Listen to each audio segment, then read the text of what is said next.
Hi guys, कलाविष्कर art में आपका स्वागत है। दोनों भी एक साथ में देखने वाले जो अपने पिछले ब्लॉग देखा है, मैंने वुमेंस फिगर और वुमेंस फिगर ऐसे दोनों भी निकाले हैं। एक स्टैंडिंग में निकाला है। स्टैंडिंग में बोले तो कैसा जो खड़े वाले हैं वो स्टैंडिंग में है, और जो हम आज हम जो निकालने वाले हैं जो निकाला था कि जेंट्स होगा तो कैसे आएगा उनके movement, front angle, side angle and back side, ऐसे मैंने एंगल से निकाला था। तो अब इस ब्लॉक में मैं जो करने वाली हूँ, जो बैठे वाले बोलो तो कैसे कि यानी स्टूल पे या चेयर पे बोलो, ऐसे कौन सी भी जो पोजीशन है उनकी फोल्डिंग कैसे होती है वो एनाटॉमी के हिसाब से मैं ड्रॉ करने वाली हूँ। तो इसमें जो मैं आपको बेसिकली जो हर बार बताती हूँ कि आप फंडामेंटली जो मेरा पिछले जो ब्लॉग है women's figure, gents and ladies की फिगर्स की जो मैंने ब्लॉग बनाए वो भी आप ज़रूर देखें, उसमें से आपको और भी ज़्यादा समझ में आ जाएगा।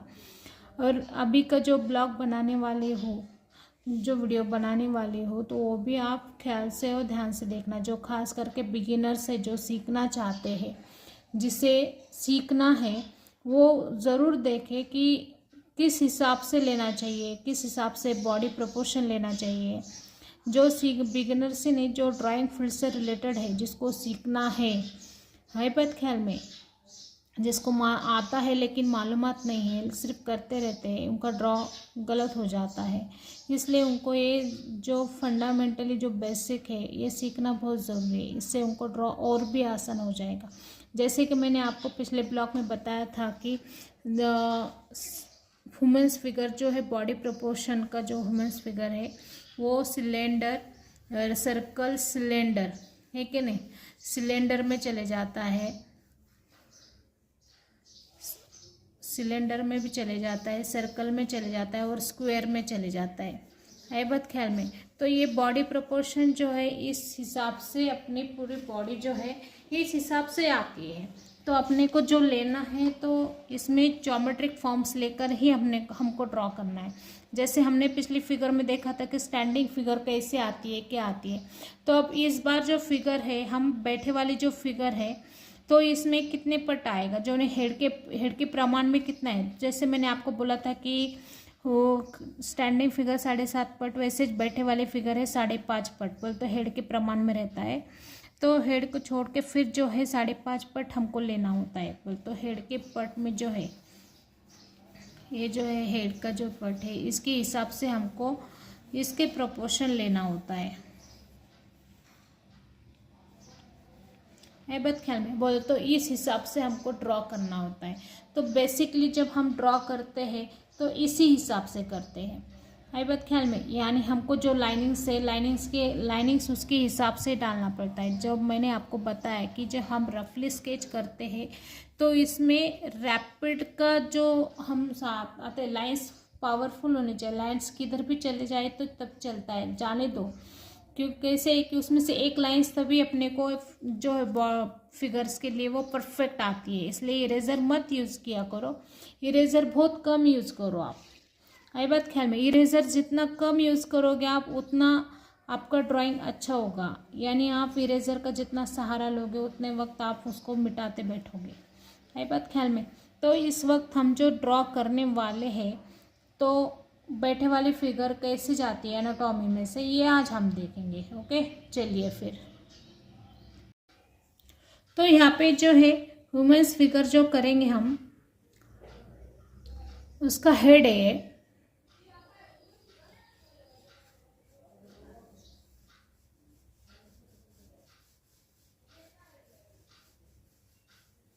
जैसे मैंने आपको बताया कि हेड के प्रोपोर्शन में ही पूरी बॉडी चली जाती है। हमको एनाटॉमी का बेसिक लेना बहुत ज़रूरी होता है, यानी इसका ढांचा बनाना बहुत ज़रूरी है कि इसकी मूवमेंट कैसी है हमें समझ में आ जाती है, और हम उस तरीके से लाइंस खींचते हैं।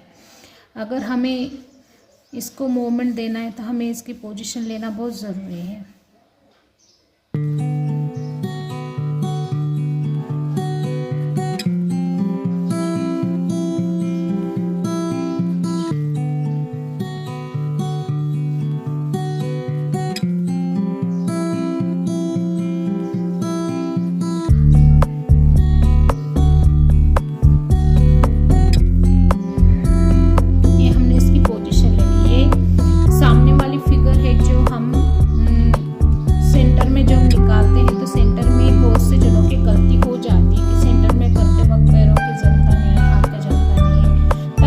का ड्रॉ कैसे करना चाहिए आप ख्याल से देखिए, ध्यान से देखना।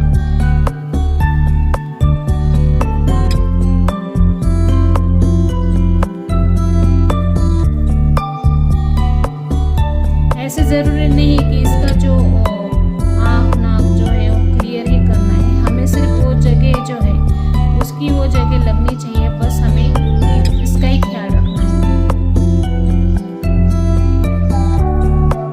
जेंट्स के फेस में कट्स होते हैं ज़्यादा।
आपने देखा कि मैंने फ्रंट की, साइड की, थोड़ी सी 3/4 की, बोल तो 3/1 साइड की, जो बैक साइड की, ऐसे मैंने फिगर निकाली, जेंट्स फिगर बैठे वाली। आपको अगर ये वीडियो अच्छा लगा होगा तो कला आविष्कार आर्ट पे जाके सब्सक्राइब कीजिए, लाइक कीजिए और शेयर कीजिए। जैसे मैंने आपको बताया था कि हर फिगर्स में कितना इजी से होनी चाहिए, ड्राइंग कितना इजी होना चाहिए, लाइंस जो है बहुत बोल तो कैसे अपनी जो लाइंस है रफली नहीं खींचना है, वो रफली खींचना है, लेकिन उसको इतना आप ऐसे खींचेंगे तो ड्राइंग होगा नहीं अच्छे से, ठीक से। इसलिए आपको रैपिड स्केच के जैसा ही खींचना है, उसको बाद में डिटेल्स करना है आपको। आई बात ख्याल में, जो मैंने आपको किया है कि ये रैपिड इसमें ही बताया है, अब बाद में जो हम करते हैं तो उसमें डिटेल्स करते हैं। इसकी पोजीशन लाना बहुत ज़रूरी है, जो बैठे वाली पोजीशन है वो बहुत डालना बहुत ज़रूरी है। जैसे कि हम देखा कि यहाँ पे मैंने बैठे वाली फिगर जो है ये कैसे बैठी है, क्या बैठी है, इस तरीके से मैंने आपको डाल के बताया है। ये बात ख्याल में। तो यहाँ पे जो है ये बैठने वाली पोजीशन है, तो इसमें हमको कंपोज करना ज़रूरी होता है कि इसमें बैठने की जो स्टैंडिंग है, इनकी जो बैठे वाली फिगर है, जो स्टैंडिंग फिगर के हिसाब से कितने हिसाब से चाहिए, ये मैं आपको आगे की वीडियो में बता ही दूँगी। लेकिन आप ये जो वीडियो है आप लाइक और शेयर कीजिए और सब्सक्राइब भी कीजिए। Thank you.